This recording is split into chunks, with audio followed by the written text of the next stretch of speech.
Hi,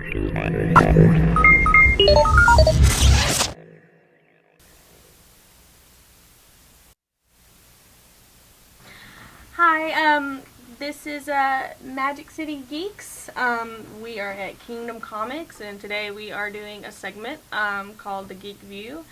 And today our subject is going to be, obviously, Star Wars, like everything else that everyone else has been talking about for the last 3 months. However, because I'm not very knowledgeable on Star Wars, I don't really get it. It's just the truth. I just don't. I've seen the movies. I just never latched onto the fandom. So, these two guys love Star Wars. It's a thing.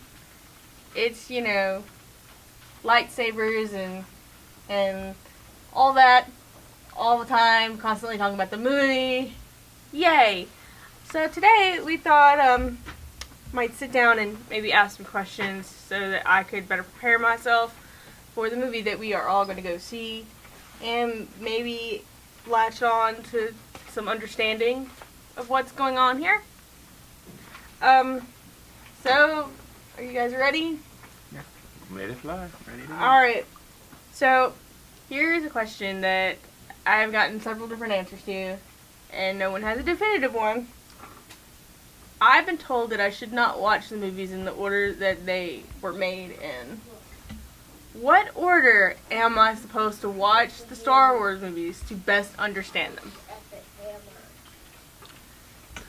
Well, pretty much the order that they were made was 4, 5, and 6. New Hope, Empire Strikes Back, Return of the Jedi, and then it went back to Phantom Menace, Attack of the Clones, and, So, the order that they are chronologically is starting with the Phantom Menace. But a lot of people think just don't worry about the prequels and just go with starting with New Hope and continue from there. I was gonna say, here's my view on that. If you want to look at the stuff that makes you interested as a sci-fi person, you want to start with the last 3. Okay. If you want to do this as a completion thing, I don't want to even say it.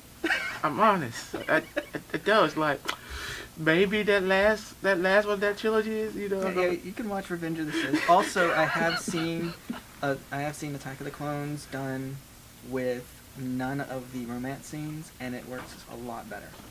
Okay. I can see that possibly working too. So yeah. Let's go with that. Okay. So again, with differing opinions, maybe I'll try both. Who knows? Okay. Here's one that sounds kind of silly. Explain to me what the Force is. Is it a superpower? Is it a nod to, like, God and religion? Like, what is the Force? Are we going by movie definition? Alright, we can go with a slightly technical answer, or we can go with basically what it rounds up being. Pretty much, it is psychic powers in another place. You can get down to technicalities on it and talk about stuff like the horrible thing that they decided to do when they went back into the first one by adding the midichlorian thing. But when it comes down to it, it is basically psychic powers, and a religion is developed around it. Anything to add on that? I was gonna say, we want to go by the definition of the movie. There is a movie definition, but it is brought up just to show you how powerful the main character, the first, Yeah, the midichlorian count came up in the episode 1, and honestly, I feel like I should be taking notes. It is about as useful to know that as it is useful to know the power levels in Dragon Ball Z. Yeah, that sums it up. Well, I understand that. Because the power levels in Dragon Ball Z basically don't matter. Really, midichlorian counts don't matter either. Okay. Yeah, there we go. It's like, okay, we could take it from that point. First movie, you can watch the race and that's it. There you go. Okay. Watch the race. Yeah. Watch the race of the first movie. I think that's the whole point. Yeah, next question. Next. Alright. I think that there was some clarification. Maybe? Okay. Okay, I know that there's a light side, which is like do the whole, good thing, be awesome, monkish thing. And then I know that there's the dark side, which is do whatever the hell you want. I mean, be evil. If that's what you want to do. Why is there no gray side? Why is there no middle of the road in Star Wars? Well, to be completely honest, more than likely that's just because it's not as interesting to watch the person who is just being another person who just has psychic powers walking down the street and not really getting too much conflict, whereas if you have, a good side and the dark side, you get conflict. I was gonna say, you can't have a movie without having the white hats and the dark hats. Come on, that's stereotypical. There have been in a couple of the novels people who have developed both sides equally and managed to find a balance. But like I said before, when it comes to the movies, it's not as interesting to look at the people who are just doing the middle of the road thing. So really, there is, but it's not quite as interesting to watch. Okay.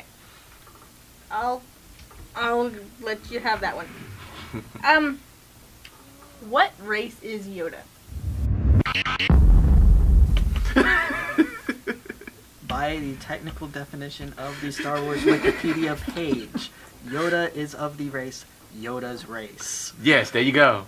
Literally, if you look it up on Wikipedia and you look at Yoda's race, it does say Yoda's race. There is another person, it was a female character from one of the comic books that was from Yoda's race. And even she is labeled as Yoda's race. Okay. Yes. Here's another relation question. Are Ewoks and Chewbacca the same race or related? Are they cousins? Because they kind of look like they're, he's a larger version of them. So I thought maybe the Ewoks were like baby Chewbacca's. I'm gonna let you handle that one. I just go with, Alright. There is a fan theory out there that they derive from the same species, but it is a fan theory, that is all. They are two different races, Wookiees and Ewoks. There you go.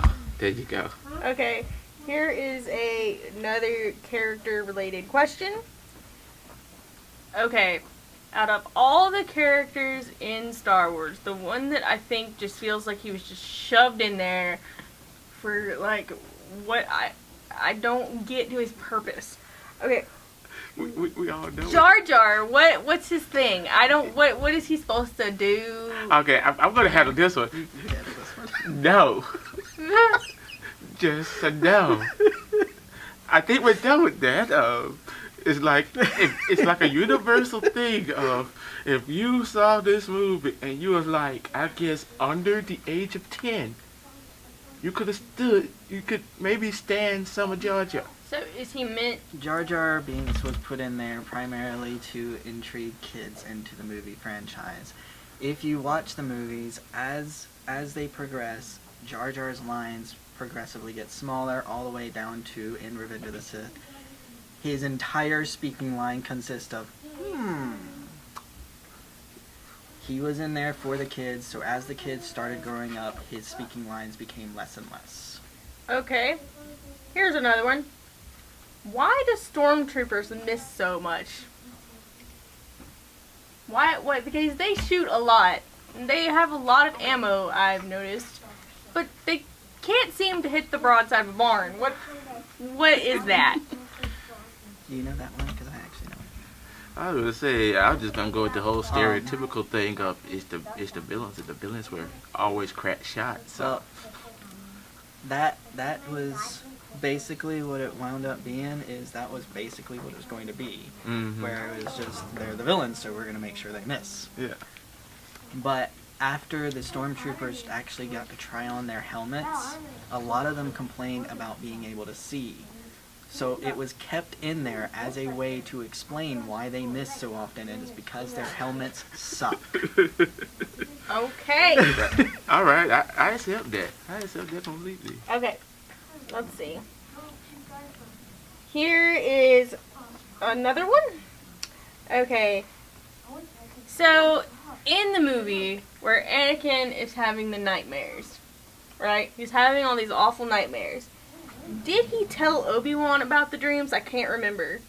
And if so, why didn't Obi-Wan just use my, you don't see anything, chill out power to go, forget about the dream. It'll be okay.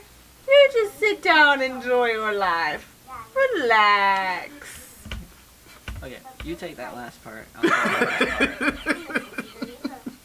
Okay. You take that last I'll part. take Explain why that couldn't happen. Okay, number one, normally to be on that good side of that force, you don't go around, doing this to your friends. Forget what you know. Also, the other point. He's a Jedi. Wouldn't it be The helpful power, though? that particular power, these aren't the droids you're looking for. That only works on weak-minded people. I was like, he's a Jedi. I don't know. He seemed kind of weak-minded to me. Okay. Fair point. Fair point. I mean, On the other question, he did discuss a few things with Obi-Wan, but mainly he spoke with Yoda, and Yoda actually gave him good advice. He just simply chose not to take it. okay. Because, as you just said, he's a simpleton. Ain't that great? Here's one more, also relating to that I actually didn't write down, but I just thought about. Okay, if he was so unhappy, why didn't he just stop being a Jedi? You can do that, right? You can go, I don't want to be a Jedi anymore. I want to do other stuff. Well, it See you later. wasn't so much that he wasn't happy, it's that, Well, obviously he wasn't happy He because he wanted- had to sneaky around to get, Well, get he his wanted- life. And he wanted powers, like he wanted more power to be able to protect the people. He wanted to fight with the Jedis, and he convinced himself that having a relationship with Padme was a good idea. Yeah. so he's an idiot. We've already discussed that. We're not, that's a whole other panel we could start up, Yeah, that's another panel for next time. Anakin before he became Darth Vader. Why is he an idiot?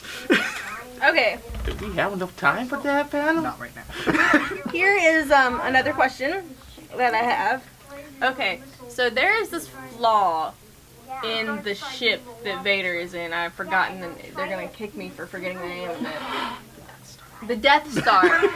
Where there's this little place where they just kind of go into the Death Star. And my question is how did the people in the Death Star not see this fatal flaw? And then, how did the good guys, the Jedis, realize it was there? Because it was supposed to be a small flaw. So I could, give it to the people in the ship if they were just like, oh, that's just a door we're working on. We haven't finished that wing, whatever. But, let's be honest, this is space. How? I'm gonna let you handle that one. Go. Well, the simplest explanation is it was an exhaust port, and yes, they did know it was there because the reason why the rebels knew it was there was because they got the plans to the Death Star. And then I actually saw a nice video about this where they had a person coming in and ranting about the that little exhaust port, and the fact that if you watch the movie scene and you see how other pilots go in there and they fail to shoot down this thing, and then you see Luke Skywalker's and his things just go in and then they curve at a 90-degree angle down, which is impossible. So, Basically, movie magic because they wanna? Jedi magic because they wanna. Okay. Yeah, Jedi stuff do stuff. There you go. here is, I'm getting to the end of my questions, but here's one that I've been reading a little bit and checking out articles because the movie does look cool. I do want to see it. It looks amazing. Why does everyone seem to be kind of upset about the Black Stormtrooper? I've noticed that there's a lot of articles about that and a lot of rants, and I don't see the problem. Personally, I don't either. I don't think anyone on this panel sees that problem. A lot of the people who are having that problem, they look at the stuff that was in the prequels, and they see how in Attack of the Clones it's talked about how all of them are clones of this one guy, and actually Stormtroopers are not clones of that one guy. After a certain point, they started noticing that there was a flaw in that particular way of doing things, so they stopped doing that, and then they started recruiting. Therefore, even by the standards that they're talking about, where Stormtroopers are all clones, no, they aren't. And then, on top of that, in A New Hope, the very first Star Wars movie ever made, 2 people who were not Star Wars, or Stormtroopers, walked in, knocked out a couple of Stormtroopers, and took their clothes. So really, there is no reason for people to get that upset over a trailer image that you have no context on, not to mention the fact that, yes, there can be a black guy as a Stormtrooper. Okay, and my last question, my final question, how do you guys feel about Disney buying up the Star Wars franchise? I was gonna say, to me, I'm actually fine with that. I didn't find too big of a problem with it, to be honest, because they have done, decent work with some of the other stuff, so I don't think that would have hurt the franchise any, especially after, Especially after, like, one of the only things that I would have had an issue with would be the fact that they would be doing the similar things like what they're doing with the Marvel stuff, which is using green screen with everything. But as they've proven in Marvel that they actually know how to use green screen, whereas it seemed like George Lucas was just a kid with a green screen, and it looked about as good as our green screen video did the other day. And then I found out that they're not just using green screens, they're actually going back to the models as well. Therefore, honestly, because they got a good director for it, I'm not all that frightened about it. Okay then, and I guess that is pretty much all my questions. So we're going to be going to see the movie, and I guess we can give a short review after that happens, and I'll let you guys know if I've converted or not. So yeah, that's our little segment here. Do you guys have anything else to add that I didn't touch on? I think that'll be a whole nother segment, wouldn't it? Pawn shot first. Oh, God. What? Oh, God. Yeah, Anyways, yeah, this was the Geek View. Yeah. Thank you for watching. Yep. Subscribe if you liked it. Give us comments on something you might want us to touch on next time. All right.